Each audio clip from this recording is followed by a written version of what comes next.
नमस्कार दोस्तों, आज मेरे साथ हाल ही में जो अभी पटवारी परीक्षा हुई थी उसमें अंतिम रूप से चयनित विद्यार्थी यहाँ पर आए हुए हैं। कल हमने एक छोटा सा वीडियो डाला था जिसमें जानकारी दी थी कि 17 तारीख को ये सभी लोग इकट्ठे हो रहे हैं और इस चीज़ को अपनी इस बात को रखना चाह रहे हैं कि ज्वाइनिंग को लेकर जो है किसी प्रकार की देरी नहीं होनी चाहिए। जांच के भी हम पक्ष में हैं, सभी लोग यहाँ पे जितने बैठे हैं इसमें कोई ऐसा नहीं है कि जो नहीं चाहता है कि जांच नहीं होनी चाहिए। जांच निश्चित रूप से होनी चाहिए, लेकिन कहीं ना कहीं मुझे इन विद्यार्थियों को, इनके परिवार को और हमारे जैसे कई सारे ऐसे शिक्षक भी हैं जिन्हें लगता है कि जिन्होंने मेहनत करके सिलेक्शन लिया है, मेहनत पे इन्होंने जो सफलता हासिल करी है उसमें इनके साथ अन्याय नहीं होना चाहिए और ये हम शुरुआत से इनके साथ में हैं। तो आज ये सभी विद्यार्थी अपना अपना ओपिनियन रखेंगे, ये इन पर क्या बीत रही है और क्या इनका अनुभव अभी है और क्या इनका इस सब फर्जीवाड़ा को लेकर जो सब कुछ अभी चल रहा है इसको लेकर इनका क्या कहना है। तो ये सभी अपने अपने पॉइंट्स यहाँ पे रखेंगे और हम एक हेल्दी डिस्कशन यहाँ पे कर रहे हैं, क्योंकि देखिए जब हम वीडियो डालते हैं, मैंने पहले भी कहा कि जिनका सिलेक्शन नहीं हुआ है वो कहीं ना कहीं चाहते हैं कि री एग्जाम हो जाए ताकि फिर से मौका मिल जाए। लेकिन आपको एक बात समझनी पड़ेगी कि जिन्होंने मेहनत करके, अगर आप इनकी जगह होते ना तो शायद आप ये बात नहीं बोल पाते, पर क्योंकि हमारा सिलेक्शन नहीं हुआ है तो हम चाहते हैं पेपर रद्द हो जाए ताकि वापस से जो है हमको मौका मिल जाए। लेकिन एक बार के लिए आप इन विद्यार्थियों के पॉइंट से सोचिएगा कि जिनकी कोई गलती नहीं है, जिन्होंने दिन रात मेहनत करी है, ये सब लोग लगभग इस प्रकार के हैं जिन्होंने पिछले 6-7 साल जो है अपने जीवन के बहुत कठिन दौर से गुजरे हैं, कई परीक्षाओं में असफलता हासिल करी है, लेकिन उसके बावजूद मेहनत करी और आज इन्होंने एक एग्जाम जो है उसमें फाइनल सिलेक्शन लिया।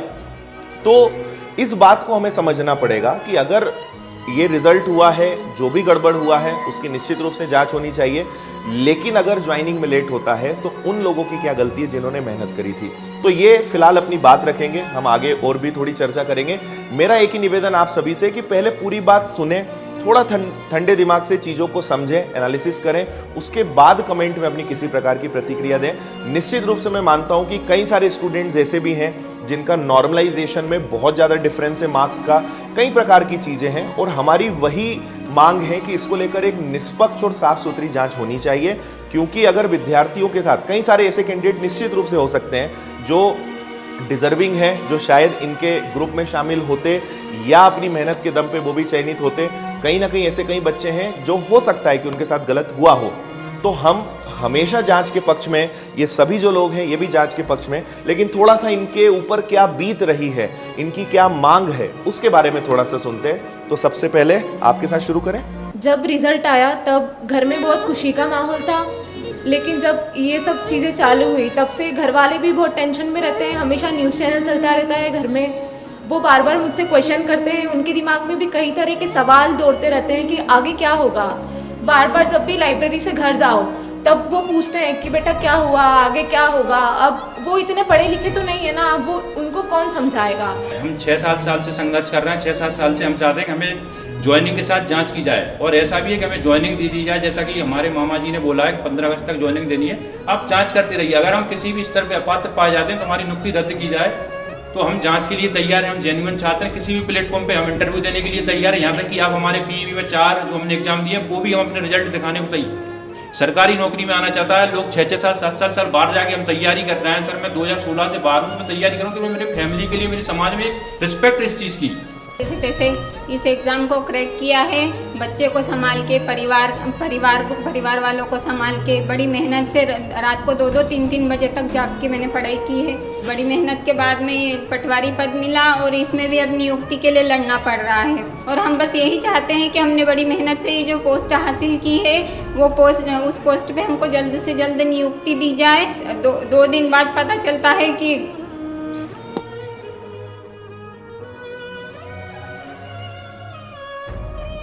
12 लाख लोगों का सपोर्ट तो करने के लिए हर कोई आगे आ गया, लेकिन जो हम 9,000 है जिनने मेहनत से सिलेक्शन लिया है उनका सपोर्ट करने का दम आज के समय में कोई नहीं रखता है। सिर्फ आपका प्लेटफॉर्म हमको मिला है जिससे हमें सपोर्ट मिला। कल भी आपने वीडियो डाली, सब पे प्रश्न चिन्ह उठाया जा रहा है।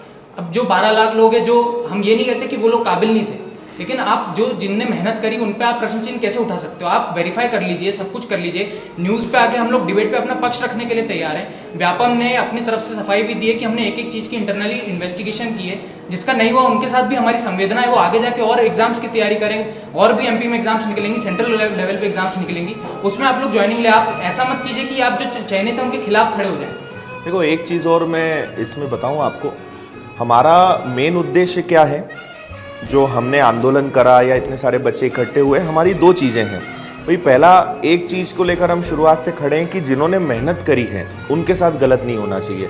लेकिन हमारा एक दूसरा उद्देश्य और ये है कि ये जो गंदगी है इसको भी साफ करना है भाई। कल आज आप सिलेक्ट हो गए, आपके ही भाई बहन, आपके दोस्त कल को वो सिलेक्ट होंगे, तो ये अगर फर्जीवाड़ा और ये चीज़ें अगर नहीं रुकी तो आगे इसका नुकसान और भी लोगों को झेलना पड़ेगा। तो हमारे दो उद्देश्य है कि मेहनती के साथ गलत नहीं होना चाहिए, लेकिन ये जो गड़बड़ी है या ये जो गंदगी है ये भी हमें साफ करनी है। एग्ज़ाम का कैलेंडर ही मध्य प्रदेश में आउट नहीं होता, कोई पता ही नहीं है कब एग्ज़ाम होता है। कांस्टेबल का एग्ज़ाम आया, 1 महीने बाद एग्ज़ाम है, तो ये कोई तरीका नहीं होता है। तो हमें ये इन चीज़ों को भी सुधारने के लिए काम करना है। हमारा संविधान कहता है कि अगर एक व्यक्ति भी सही है तो उसके साथ न्याय होना चाहिए, तो हमें ज्वाइनिंग दी जाए। दिन में जॉब करना और रात में पढ़ाई करना काफ़ी मुश्किल होता है, और जॉब को मैनेज करना भी काफ़ी मुश्किल होता है। उसके बावजूद मैंने ये सफलता पाई, और आगे फर्दर वेरिफिकेशन और NOC के लिए मैं रिजाइन कर चुका हूँ। तो अब मैं मुख्यमंत्री जी से बस इतना आग्रह करना चाहता हूँ कि ज्वाइनिंग और जांच की प्रक्रिया पैरेलली चलाई जाए, और जो भी जांच में सामने आता है उसके हिसाब से कार्रवाई की जाए और ज्वाइनिंग को होल्ड ना किया जाए। मेरा नाम विकास मालवीय है, मैं बैतूल ज़िले से पटवारी सिलेक्ट हुआ हूँ। मैं एक दिव्यांग हूँ, और मेरे साथ ऐसे मैंने कहीं देखे जो दिव्यांग हैं वो अभी सिलेक्ट भी हुए, वो यहाँ तक भी नहीं आ सकते, वो ऐसे भी है। और मैं हर एग्ज़ाम में देने जाता हूँ, ऐसे मेरे को बहुत मिल जाते हैं तो संघर्ष कर रहे हैं। मेरा मन ऐसा हो जाता है कि मैं उनको अपनी पोस्ट दे दूँ, तो वो उनका संघर्ष तो देख सकते हैं। वो अभी भी ऐसा सोच रहे हैं कि अपना तो फिर अगला अपन को संघर्ष करना ही है, जबकि वो हो गए हैं। उनको तो ना पीसा जाए ना, वो तो सही है ना। जो जांच करना है वो करते रहो, पर साथ में पैरेलल हमारी ज्वाइनिंग भी तो चलनी चाहिए। हम कितने दिनों तक संघर्ष करें, ये तो आपको देखना ही चाहिए।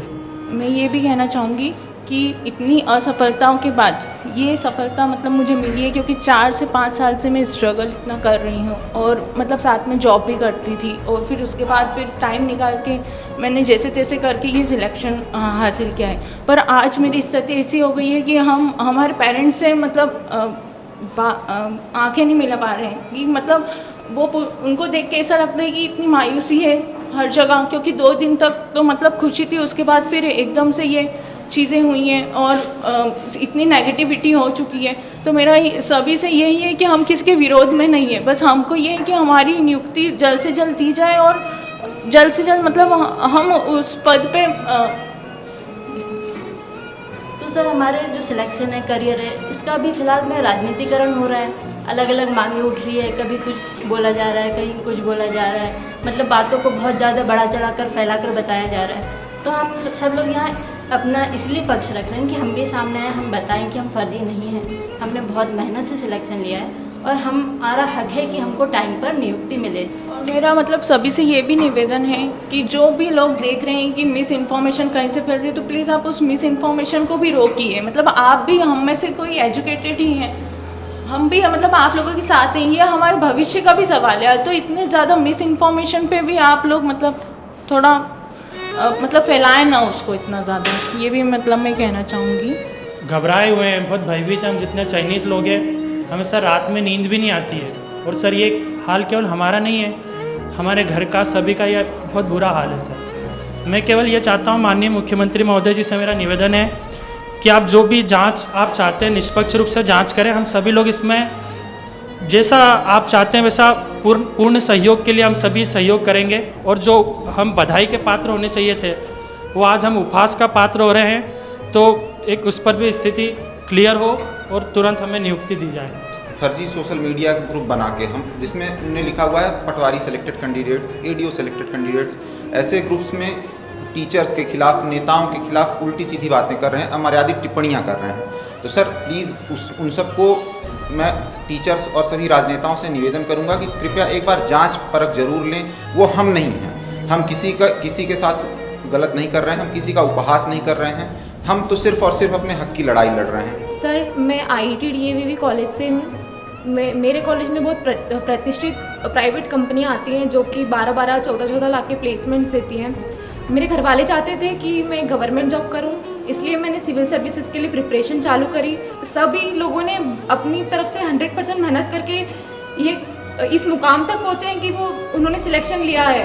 तो ये है कि बस उनके साथ अन्याय नहीं होना चाहिए। सबकी परिस्थितियाँ अलग अलग हैं, सबके प्रिविलेजेस अलग अलग होते हैं सर। किसी ने बहुत दयनीय स्थितियों में तैयारी करी है, अब उनके साथ में जब ये गलत चीज़ें होगी तो फिर ये ठीक नहीं होगा सर। बिल्कुल। तो आपने अभी सभी सिलेक्टेड स्टूडेंट्स को यहाँ पे सुना होगा जिन्होंने अभी हाल ही में बहुत मेहनत करके सिलेक्शन लिया है। और मैं एक ही चीज़ बार बार स्पष्ट करना चाहता हूँ कि हम सिलेक्टेड स्टूडेंट्स के साथ कहीं भी यहाँ पे ऐसा कुछ नहीं चाहते कि इनके साथ गलत हो या इनका नुकसान हो। लेकिन अगर कोई दोषी है इस पूरी परीक्षा में, इस पूरे फर्जीवाड़े में, तो उसको भी निश्चित रूप से सज़ा मिलनी चाहिए। और ये जो पूरी गंदगी है ये साफ़ होनी चाहिए, ये हमारा सबसे पहला उद्देश्य है। लेकिन जिन्होंने मेहनत करी है उनकी क्या गलती है, तो हम इसलिए इनके पक्ष में। और आपने भी खुद सुना कि किन किन परिस्थितियों में सब लोग निकल के आए, कितनी मेहनत करी है, कितना समय इन्होंने अपने इस परीक्षा को दिया, उसके बाद यहाँ पहुँचे हैं। तो 17 जुलाई को आप सब लोग इकट्ठा हो रहे हैं। 17 जुलाई को सब लोग भोपाल में इकट्ठा हो रहे हैं। आप लोग का एक ग्रुप है, उस ग्रुप में जितने भी सिलेक्टेड स्टूडेंट्स हैं जिनका सिलेक्शन हुआ है, जो इस वीडियो को देख रहे हैं, तो आप इस वीडियो के डिस्क्रिप्शन में मैं एक मोबाइल नंबर आपका ऐड करवा दूंगा, जो आप नंबर मुझे देंगे, तो आप उस पर कॉन्टेक्ट कर लें। ये लोग वेरीफाई कर लेंगे कि आप वास्तव में सिलेक्टेड स्टूडेंट हैं या नहीं, ये आपको ऐड कर लेंगे। और 17 तारीख को भोपाल में कहाँ और कितने बजे इकट्ठा होना है उसकी इन्फॉर्मेशन ये आपको टेलीग्राम ग्रुप पे दे देंगे। तो इसीलिए जितने भी स्टूडेंट इस वीडियो को देख रहे हैं, जिनका सिलेक्शन हुआ है, जिनका नहीं हुआ है, मैं एक ही निवेदन आपसे करूंगा कि एक बार आप अपने आप को रख के देखिए कि अगर आपका सिलेक्शन हुआ होता तो जो चीजें, जो बातें आप कई लोग कमेंट में लिखते हैं, क्या आप ऐसा कर पाते? क्योंकि क्या बीत रही है परिवार पर और बाकी आसपास सभी लोगों पे, ये इनसे अच्छा कोई नहीं समझ सकता है। और सबने अपनी अभी कैमरे के सामने तो बहुत सारी चीजें नहीं बता पाए हैं कि पर्सनल इन लोगों पे क्या बीत रही है, लेकिन हमने कल बातचीत करी, अभी थोड़ी देर बातचीत करी, तो वो बहुत अच्छे से हम उस दर्द को समझ पा रहे हैं कि जब आप सफल होकर जब आप वापस अगर पीछे हो जाते हो तो वो कितना डिफिकल्ट होता है। और हम जानते हैं कि लोग तो फिर होते ही हैं मजे लेने के लिए, परेशान करने के लिए, तो वो भी एक प्रेशर झेलना होता है। और वो तो एक बार फिर भी हम झेल लें, लेकिन जब हमें अपना करियर ही नहीं दिखेगा तो ये बहुत ज़्यादा मुश्किल होता है किसी भी विद्यार्थी के लिए। तो मैं सबसे यही निवेदन करूंगा कि जो भी सिलेक्टेड स्टूडेंट्स हैं वो एकजुट हों, आप भी अपने लिए इसमें करें। और हमारी बस यही मांग है कि जांच होना चाहिए और जल्दी से जल्दी होना चाहिए। जो भी दोषी है उनको सजा मिले और जो निर्दोष हैं, जिन्होंने मेहनत के दम पे इस परीक्षा को पास किया है, उन्हें ज्वाइनिंग जल्द से जल्द मिलना चाहिए।